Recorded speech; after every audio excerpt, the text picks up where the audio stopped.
Hello friends, स्वागत आहे तुमचं जीटी इंजिनिअरिंग अकॅडमी या युट्यूब चॅनलवर. मी गोकुळ टिकाळे अँड आज आपण खूप महत्त्वाच्या मुद्द्यावर बोलणार आहोत, व्हिडिओ बनवणार आहोत. तो म्हणजे कॅरी ऑन. या वर्षी 2025-26 ला कॅरी ऑन भेटणार आहे का? जशी एक्झाम झालेली आहे तेव्हापासून भरपूर स्टुडंटचा हा एकमात्र क्वेश्चन आहे की ह्या वर्षी कॅरी ऑन भेटणार आहे का? कारण की मॅक्सिमम स्टुडंट, भरपूर स्टुडंट असे आहेत ज्यांचा एक सब्जेक्टमुळे, दोन सब्जेक्टमुळे त्यांचं पूर्ण वर्ष हे वेस्ट जाऊ शकते जर कॅरी ऑन भेटला नाही तर. सध्या प्रत्येक व्हॉट्सअप ग्रुपवर फेब्रुवारी 2025 चा एक GR हा फॉरवर्ड होत आहे.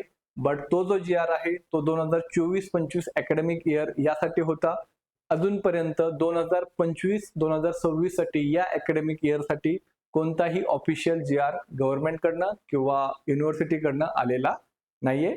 तो असा गैरसमज घेऊन बसू नका की ह्या वर्षी सुद्धा कॅरी ऑन भेटलेला आहे. आता सगळ्यात महत्त्वाचा मुद्दा म्हणजे भरपूर स्टुडंटला वाटतंय, भरपूर स्टुडंटची मागणी आहे की ह्या वर्षी सुद्धा कॅरी ऑन भेटला पाहिजे. बट त्यासाठी मॅक्सिमम स्टुडंटनी एकत्रित येणे महत्त्वाचे असते. मॅक्सिमम स्टुडंट, कारण की आपल्याकडे डेटा पाहिजे असतो. कॅरी ऑन हा भेटतो कधी? तर कॅरी ऑन हा तेव्हाच भेटतो ज्यावेळेस मॅक्सिमम स्टुडंट हे एक सब्जेक्टमुळे त्यांचं पूर्ण इयर वेस्ट होतंय, दोन सब्जेक्टमुळे त्यांचं पूर्ण इयर वेस्ट होतंय. त्याच कंडिशनमध्ये कॅरी ऑन हा दिला जातो आणि पूर्णपणे युनिव्हर्सिटी अँड गव्हर्नमेंटच्या हातामध्ये असतं. बट त्यासाठी जर भरपूर स्टुडंट असे असतील ज्यांचा एक सब्जेक्टमुळे बॅकलॉग, एक सब्जेक्टमुळे पूर्ण इयर त्यांचं डाऊन होणार आहे, त्यामध्ये त्यांचा भरपूर सारा अकॅडमिक लॉस होणार आहे, त्याचबरोबर फायनान्शियल लॉस होणार आहे. सो त्या केसमध्ये गव्हर्नमेंट असा डिसिजन घेऊ शकते की कॅरी ऑन हे अप्लाय करू शकते. आणि त्यासाठी जर 2025-26 या अकॅडमिक इयरला जर कॅरी ऑन पाहिजे असेल तर तुम्हाला सर्व स्टुडंटला, सर्व कॉलेजच्या विद्यार्थ्यांना एकत्रित येणं गरजेचं आहे. त्यासाठी एक व्हॉट्सअप ग्रुप या ठिकाणी बनवलेला आहे. सो मी डिस्क्रिप्शन बॉक्समध्ये तो ग्रुपची लिंक प्रोव्हाइड करतोय. त्या ग्रुपमध्ये जॉईन व्हा अँड मॅक्सिमम स्टुडंट पर्यंत ही लिंक आणि हा जो व्हिडिओ आहे तो पोहोचवण्याचा प्रयत्न करा. कारण की यावेळेस सुद्धा कॅरी ऑन भेटण्याचे भरपूर सारे व्हॅलिड रिझन्स हे स्टुडंट्सकडे आहेत. त्यापैकी एक रिझन म्हणजे रिसेंटली प्रत्येकाने व्हिडिओ पाहिला असेल युट्यूबला की वाघोलीमध्ये जो पेपर घोटाळा झाला होता किंवा पेपरचा जो स्कॅम झाला होता. सो त्यामुळं त्यानंतर पेपर लीक होणे, एक्झामच्या जस्ट 5-10 मिनिट आधी पेपर टेलिग्रामवर येणे. सो या सर्व कारणामुळे एक्झाम ही री एक्झाम होऊ शकते. फेल झालेल्या स्टुडंटसाठीच फक्त, जे पास झाले त्यासाठी नाहीये, फक्त फेल झालेल्या स्टुडंटसाठी री एक्झाम होऊ शकते. असे बरेच काही मुद्दे आहेत आणि AICTEची जी नियमावली आहे, AICTEच्या नियमामध्ये असं लिहिलेलं आहे, अशी तरतूद केलेली आहे की कॅरी ऑन हे गव्हर्नमेंट ठरवू शकते. सो जर भरपूर सारे विद्यार्थी असतील तर डेफिनेटली कॅरी ऑन भेटण्याचे खूप सारे जास्त चान्सेस असतात. आणि या पुढील कॅरी ऑन संदर्भात, प्रोटेस्ट संदर्भात सर्व अपडेट्स व्हॉट्सअप ग्रुपला येतील. त्यामध्ये भरपूर कॉलेजेस वेगवेगळे ऍडमिन्स आहेत. सो तुम्ही त्यांच्याशी सुद्धा संपर्क करू शकतात. सचिन पाटील हा एक ऍडमिन आहे, त्यानंतर वैभव आहे, असे भरपूर सारे स्टुडंट्स आहेत. सो तुम्ही त्यांच्याशी सुद्धा कॉन्टॅक्ट करू शकतात.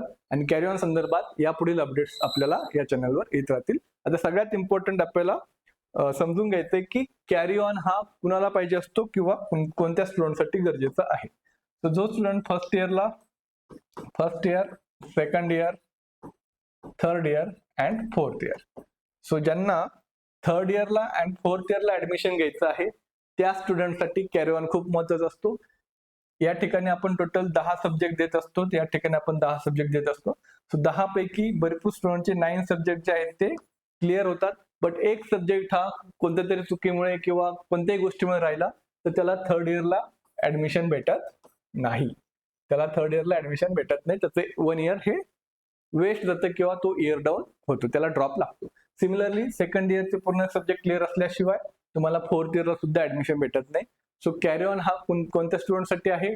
ज्या स्टुडंटला आता थर्ड इयर मध्ये ऍडमिशन घ्यायचं आहे आणि फोर्थ इयर मध्ये ऍडमिशन घ्यायचं, ह्या दोनच टाईपच्या स्टुडंटसाठी हा कॅरी ऑन असणार आहे.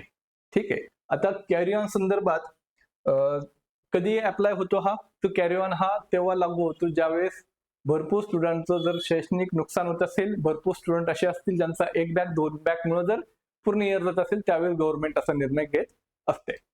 तर आता यापुढे जे काही व्हिडिओमध्ये येणार आहे ते सर्व स्टुडंट्स कडून आलेली माहिती आहे. फक्त मी तुमच्यापर्यंत पोहोचवण्याचं काम करत आहे आणि यातले भरपूर पॉईंट्स असे असतील जे तुम्हालाही पटणारे असतील. किंवा तुमचे काही पॉईंट्स असतील तर तुम्ही कमेंट सेक्शन मध्ये नक्कीच त्या ठिकाणी टाकू शकता. सो स्टुडंट कडनं ही मागणी आहे, ही विनंती आहे की नम्र विनंती करत आहोत की आम्ही 2019 पॅटर्न अंतर्गत शिकणारे विद्यार्थी असून आमच्या समोर काही अत्यंत गंभीर व तातडीने लक्ष देण्यासारख्या समस्या उभ्या ठाकल्या आहेत. कृपया खालील मुद्द्यांना गांभीर्याने विचार करावा. तर कोणकोणते स्टुडंटचे हे मुद्दे आहेत? तर पहिला मुद्दा आहे स्टुडंटचा वाघोली पेपर घोटाळा, वाघोली पेपर स्कॅम, ज्या ठिकाणी 50,000 रुपये देऊन मॅथमॅटिक्स 2 आय गेस मॅथमॅटिक्सचा पेपर लिहिण्यासाठी दिला होता असं काहीतरी तो स्कॅम आहे. तर सध्या वाघोली सेंटरवरील पेपर लिकेजचा व्हिडिओ सोशल मीडियावर मोठ्या प्रमाणात व्हायरल झाला आहे. तर सगळ्यात महत्त्वाचं म्हणजे हा फक्त वाघोलीचा स्कॅम उघडकीस आलेला आहे, पण असे कित्येक कॉलेजेस असतील ज्यामध्ये सुद्धा अशा प्रकारे काही होत असण्याचे चान्सेस आहेत. पेपर फुटणे, या प्रकारामुळे जो प्रामाणिक विद्यार्थी आहे, जो अभ्यास करणाऱ्या विद्यार्थ्यावर अन्याय झाला आहे. कृपया या प्रकरणी तत्काळ चौकशी करून संबंधित पेपर रद्द, फेरपरीक्षा घ्यावी. फेरपरीक्षा घ्यावी म्हणजे री एक्झाम घ्यावी. सो री एक्झाम सुद्धा जर तुम्हाला कॅरी ऑन नाही भेटलं तर री एक्झामचा सुद्धा एक ऑप्शन युनिव्हर्सिटीकडे असतो. तर हा होता पहिला मुद्दा. त्यानंतर दुसरा जो मुद्दा आहे स्टुडंटचा, तो म्हणजे सलग पेपर्समुळे अभ्यासाचा वेळ मिळत नाही. यस, तर आता या केसमध्ये काय होतं बघा, की जो स्टुडंट सेकंड इयरला आहे, ठीक आहे, त्याचे फर्स्ट इयरचे काही क्रिटिकल सब्जेक्ट 1 आहे 2 आहे, राईट. सो सेकंड इयरचा सपोज पहिल्या सेमेस्टरचा पण त्याचा एखादा पेपर बॅकलॉग आहे अँड रेग्युलरचे पण सब्जेक्ट्स आहेत. तर त्या केसमध्ये काही स्टुडंट्स असे असतात ज्यांचे सलग 4 दिवस, सलग 5 दिवस, सलग 7 दिवस सुद्धा पेपर्स असतात. अँड सलग जर 5-6 दिवस जर पेपर असतील तर कोणताही स्टुडंट हा किती जरी टॅलेंटेड असेल, किती जरी हुशार असेल, तरी पण त्याची बॉडी, त्याचा माइंड त्याला एवढा सपोर्ट करणार नाहीये की तो सलग 5-6 दिवस इंजिनिअरिंग सब्जेक्टचा अभ्यास करून पेपर देऊ शकतो.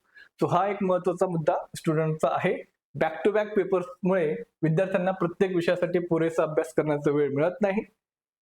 ऑटोनॉमस कॉलेजमध्ये बॅकच्या पेपरचे निकाल 15 दिवसात येतात व लगेच फेरपरीक्षा घेतली जाते. आम्ही विनंती करतो की एसपीपी विद्यापीठानेही ही प्रक्रिया अंमलात आणावी. जसं की ऑटोनॉमस कॉलेजमध्ये बॅकलॉग जर लागला तर 15-20 दिवसामध्ये पुन्हा एक्झाम होते, री एक्झाम होते आणि 15-20 दिवसामध्ये स्टुडंट पुन्हा हे क्लिअर करू शकतात सब्जेक्ट. बट पुणे युनिव्हर्सिटीमध्ये आता जर तुम्हाला बॅक लागला तर त्याची एक्झाम 5 महिन्यानंतर होणार. सो त्यामध्ये भरपूर सारा टाइम जातो आणि अकॅडमिक इयर पण वेस्ट होते असं स्टुडंटचं म्हणणं आहे. त्यानंतर तिसरा जो मुद्दा आहे यांचा, एका विषयामुळे संपूर्ण वर्ष वाया जाऊ शकते. आता यामध्ये बरेच स्टुडंट असे असतात की ज्यांचा रिचेकिंग मध्ये पेपर निघतो. एक सब्जेक्टचा बॅकलॉग लागलाय त्यामुळे तो थर्ड इयरला गेलेला नाही, बट ज्यावेळेस तो रिचेकिंगला टाकतो, ज्यावेळेस रिव्हॅल्युएशन होतं, त्यावेळेस जर त्याचा पेपर क्लिअर झाला असेल तर त्याला पुन्हा ऍडमिशन भेटत नाही किंवा त्याला आधी प्रोव्हिजनल ऍडमिशन घ्यावी लागते. सो या प्रॉब्लेममुळे एका सब्जेक्टमुळे भरपूर स्टुडंटचं पूर्ण एक इयर हे वेस्ट होत असतं. जर एखाद्या विद्यार्थ्याला फक्त एका विषयात बॅकलॉग असेल आणि तो पुढील सेमिस्टरमध्ये क्लिअर केला तरी त्याला पुढच्या सेमिस्टरमध्ये प्रवेश नाकारला जातो, ज्यामुळे संपूर्ण एक वर्ष वाया जाते. डेफिनेटली जर पहिल्याच आता बॅकलॉग लागला, सपोज कॅरी ऑन नाही भेटलं, तुम्ही इयर डाऊन झालात, पहिल्या सेमिस्टरला मॅक्सिमम स्टुडंट तो सब्जेक्ट क्लिअर करतात, पण पुढचे जे 6-7 महिने असतात ते त्याचे पूर्णपणे वेस्ट जातात. कृपया अशा विद्यार्थ्यांना पुढील सेमिस्टरमध्ये प्रोव्हिजनल कंडिशनल प्रवेश दिला जावा अशी एक मागणी आहे. त्यानंतर 2019 पॅटर्न ही शेवटची बॅच आहे, कॅरी ऑनची गरज आहे विद्यार्थ्यांना. सो आम्ही 2019 पॅटर्नचे शेवटचे विद्यार्थी आहोत. जर कॅरी ऑन सुविधा उपलब्ध नसेल तर आम्हाला संपूर्ण वर्ष गमवावे लागेल. पुढच्या वर्षी नवीन पॅटर्नचे वर्ग सुरू असतील तेव्हा आमच्याकडून जुन्या पॅटर्नचे परीक्षा दिल्या जातील, ही दुहेरी अडचण आहे. आम्ही 2024च्या नवीन पॅटर्न जबरदस्तीने स्वीकारू शकत नाही. कृपया कॅरी ऑन किंवा अन्य पर्याय देऊन आमच्या शैक्षणिक भविष्याला दिशा देण्यात यावी. आता यामध्ये काय होणार बघा, 2024 जे पॅटर्न चेंज झालेला आहे त्यामध्ये भरपूर सब्जेक्ट जे असे आहेत ते रिमूव्ह झालेले आहेत, त्याचा सिलेबस चेंज झालेला आहे. सो यामध्ये सुद्धा स्टुडंटची ही डिफिकल्टी लेवल वाढणार आहे. काही पेपर 2019नी एक सिंगल इयर फर्स्ट इयर किंवा सेकंड इयरचे आणि नेक्स्ट इयरचे 2024 पॅटर्न आहे. सो त्यामध्ये सुद्धा भरपूर सारे डिफिकल्टीज येणार आहेत. त्यानंतर आता लास्ट पॉइंट, तो म्हणजे काय निष्कर्ष आहे आणि काय विनंती आहे युनिव्हर्सिटीकडे, गव्हर्नमेंटकडे. तर वरील सर्व मुद्दे हजारो विद्यार्थ्यांच्या भविष्याशी निगडीत आहे. आम्ही एसपीपी प्रशासनाकडे नम्र विनंती करतो की विद्यार्थ्यांच्या हितासाठी तात्काळ सकारात्मक निर्णय घ्यावा, जेणेकरून अन्याय होणार नाही आणि वेळ होतील. आपली सकारात्मक दखल घेतल्यास आम्ही सर्व विद्यार्थी सदैव ऋणी राहू, अशी सर्व विद्यार्थ्यांची ही एक विनवणी आहे, विनंती आहे. सो याच्यामध्ये सगळ्यात महत्त्वाचा पॉइंट आहे की जर हजारो विद्यार्थ्यांचं जर नुकसान होणार असेल तर 100% गव्हर्नमेंट हे विद्यार्थ्याच्या बाजूने असते, कुणावर अन्याय होणार नाही. युनिव्हर्सिटी हे मॅक्सिमम स्टुडंटच्या बाजूने असते. सो त्यासाठी तुम्हाला एकत्रितपणे येणं गरजेचं आहे. त्यासाठी तुम्हाला प्रोटेस्टची जर गरज लागल्यास प्रोटेस्टसाठी पण तुम्हाला तयारी दाखवावी लागणार आहे. बट 1-2 दिवसाच्या प्रोटेस्टमधून जर तुमचं एक इयर वाचणार असेल, तुमचा अकॅडमिक लॉस वाचणार असेल, तुमचा फायनान्शियल लॉस असणार असेल, तुमचा मेंटल हेल्थ, तुमचा ॲटिट्यूड, तुमचा कॉन्फिडन्स, या सगळ्या गोष्टी जर वाचणार असतील तर डेफिनेटली तुम्ही प्रोटेस्टसाठी सुद्धा तयार असायला पाहिजे. सो याबद्दलच्या नेक्स्ट अपडेट आपल्या नेक्स्ट व्हिडिओमध्ये येतील. सो आपण भेटूयात नेक्स्ट व्हिडिओमध्ये. आणि व्हॉट्सअप ग्रुपला नक्की जॉईन व्हा. ऑलरेडी 3रा ग्रुप आहे हा. ऑलरेडी 2 ग्रुप फुल झालेले आहे. जर तुम्ही ऑलरेडी 2 ग्रुपमध्ये असताल तर 3ऱ्या ग्रुपमध्ये ऍड होऊ नका. सो बाकी भेटूयात नेक्स्ट व्हिडिओमध्ये. Thank you so much.